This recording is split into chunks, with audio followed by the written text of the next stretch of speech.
fiery inferno.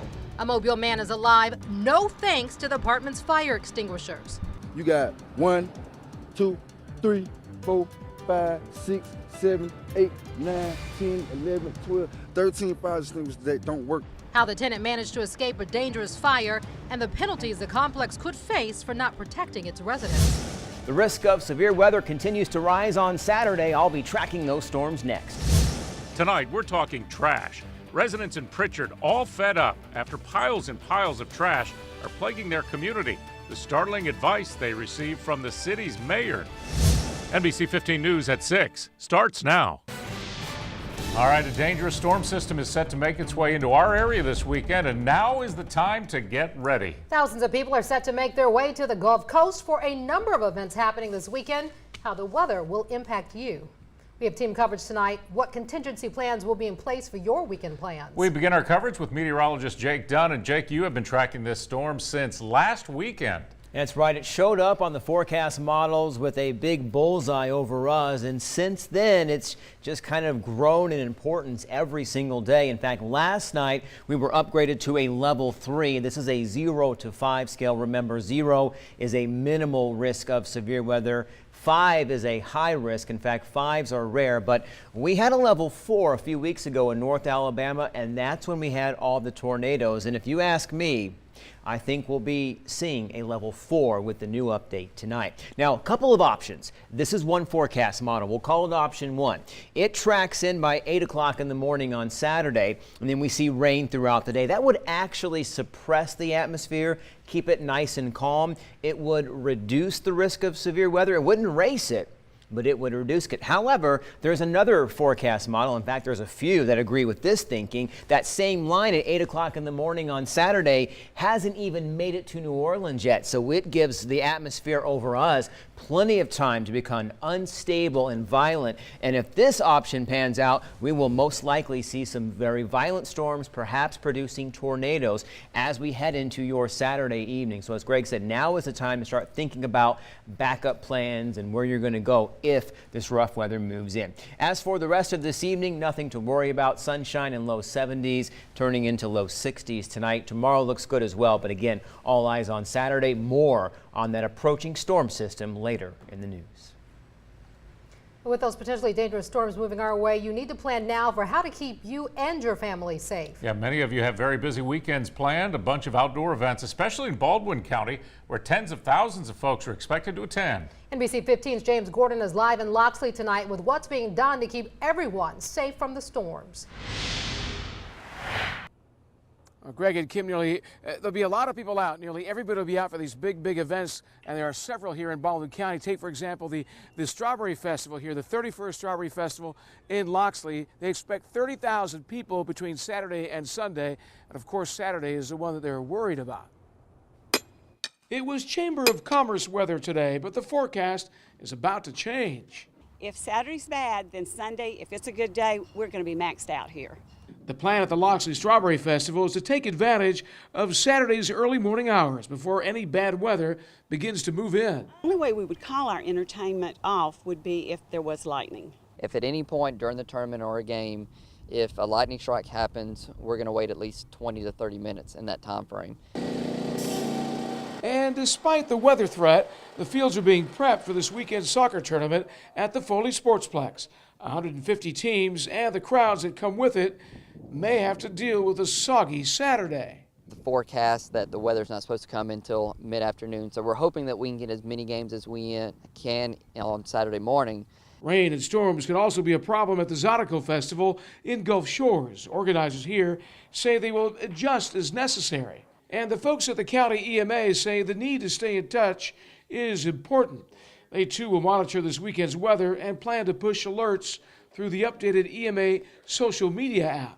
5,000 have downloaded the app, and naturally the application gets out with notifications turned on through the settings. You can reach these people faster in a more timely manner.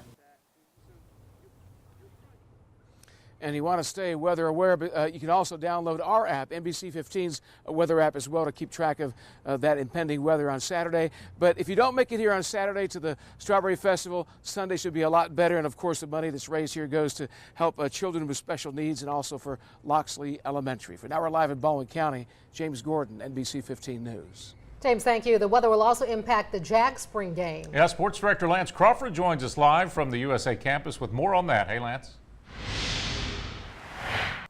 Guys, not only the Jags spring game, but they also have a baseball series planned for this weekend and a softball series also. They have had to change that because of the incoming weather on Saturday. There's been postponements. They're also changing things. We're going to talk about all of that coming up a little bit later in sports. But if you are a Jaguar sports fan, pay attention, because when we come back later in sports, we'll tell you exactly what changes have been made because of the weather. Greg and Kim, we'll see you in just a few minutes. All right, Lance, we will continue to keep you up to date as the storm inches closer to us. You can also track the weather by downloading our weather app and following us on all of those platforms, including Facebook and Twitter. We will also keep you up to date on air and online on mynbc15.com. Well, Pritchard is one of the poorest cities in Alabama. It was also completely passed over for any of the BP oil settlement pie that many of its neighboring cities got a piece of.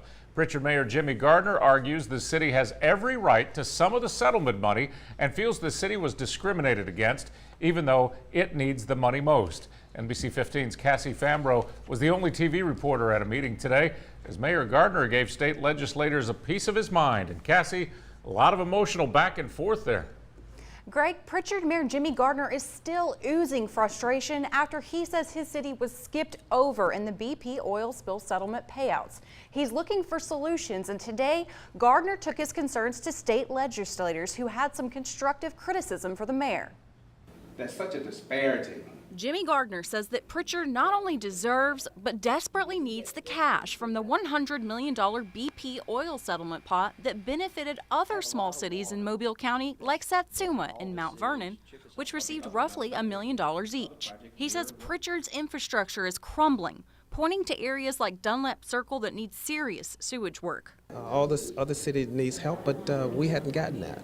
Gardner is upset with how the money was dispersed, but also feels his voice wasn't heard. We have to be able to sit at the table and at least engage each other because I want them to hear what my constituents are saying, what my heart is saying. Mobile County Legislative Commission Chair Senator Vivian Figures had blunt advice for the mayor. If you don't bring me in on the front end, it's not very much I can do on the back end. There is a history of tension between Pritchard and the commission.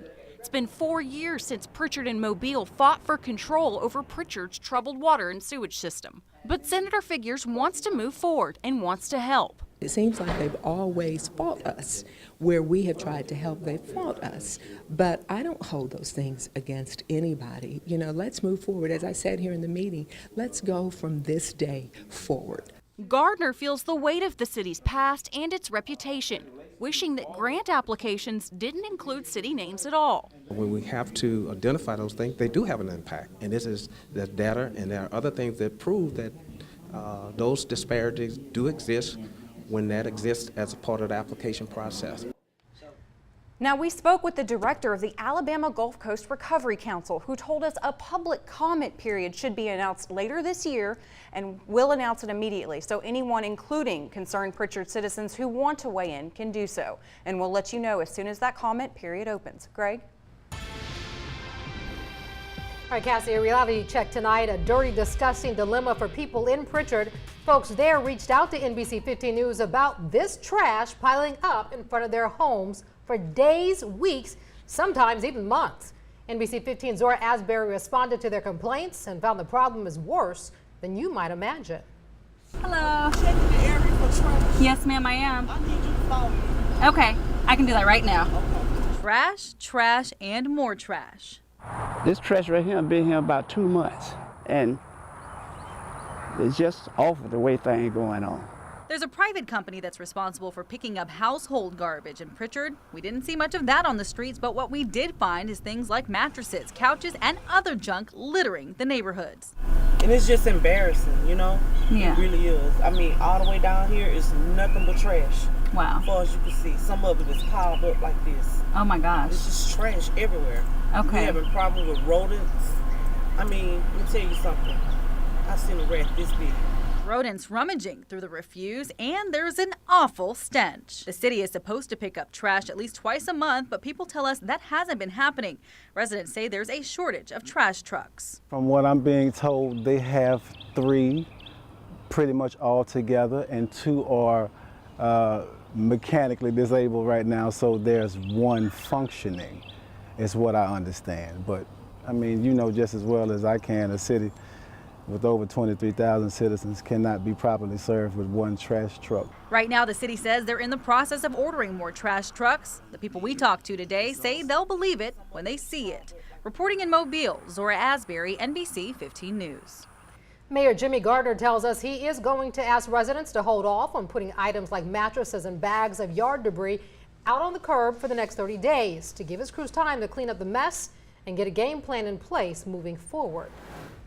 Happening right now, a dedication in honor of the 5-year-old who died after being left in a hot van at an unlicensed daycare in Mobile. And you're looking at video shot just moments ago. This was at Collier Elementary School, where a kindness path is being dedicated for Camden Johnson. Camden is the driving force to create regulations at faith-based daycares. Earlier this year, lawmakers passed a Child Care Safety Act requiring any daycare accepting federal funds must be licensed by the state. Well, take a look at this mess at the Clearview Apartments on Azalea Road. Just as bad on the inside, too. All of this made even worse because the fire extinguishers in and around this unit were not working. NBC 15's Derica Young is outside the Clearview Apartments tonight. Derica, people were running for their lives last night. Yes, they were, Kim, including the person who was renting the unit. Howard staff walked away from this fire in his apartment with 2 items, his shoes and his American flag. But it was a 3rd item that he really needed, a working fire extinguisher. I pulled up in, nothing. It wouldn't move. So my friend over there went back there to find another one. Wasn't none, so he had to run to a whole nother complex. None of these extinguishers work around here. You got 1, 2, 3, 4, 5, 6, 7, 8, 9, 10, 11, 12, 13 fire extinguishers that don't work on this side. Ellis McGasson helped evacuate families after the fire broke out Wednesday night when he couldn't find not 1 working fire extinguisher. Them fire hazards, they need to do something about that. They need to do something about that, really. Like, honestly. Fire Department spokesman Stephen Millhouse says apartment complexes must have fire extinguisher checks regularly. The last time at the Clearview Apartments was July of 2017. Fire extinguishers should be replaced and kept up to date. They should be inspected at least once a month, if not annually. I spoke with the leasing center manager and they confirmed that the last check was last July and told us some of the fire extinguishers had been stolen. Millhouse says the fire extinguisher problems need to be addressed within 7 days. If it's not done within a timely manner, then of course you could face heavy penalties and fines. Now, Greece is to be blamed for the sparking of that fire. As far as the people affected in that fire, they have been moved to other units. We're live in Mobile. Derica Young, NBC 15 News. All right, Derica, thanks. A curious new development after dozens of bikes were ripped off from the nonprofit Delta Bike Project in downtown Mobile. Earlier this week, we showed you this exclusive security camera video of a man breaking into the fenced-in yard at the shop and helping himself to whatever he wanted. It's happened more than once. Volunteers at the shop say they recognized the guy in the video. They immediately notified police. And now, take a look at this. Jen Green at Delta Bike Project arrived at the shop today to find bikes, and lots of them, dropped off at the shop's door. And yes, those are the exact bikes stolen from the shop. Some additional items were also returned, items they didn't even know had been taken.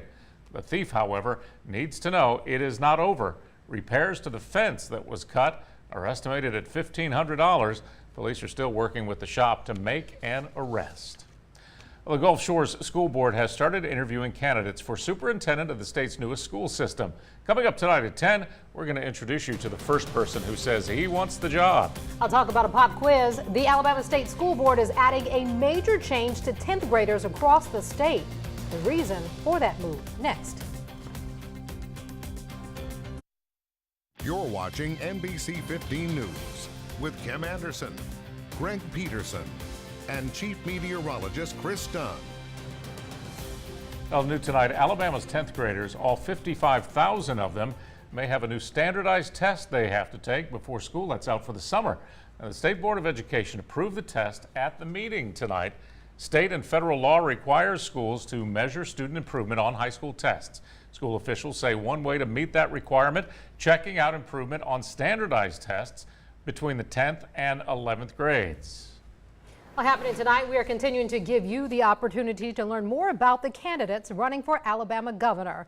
Republicans will debate this evening from 7 until 8 o'clock.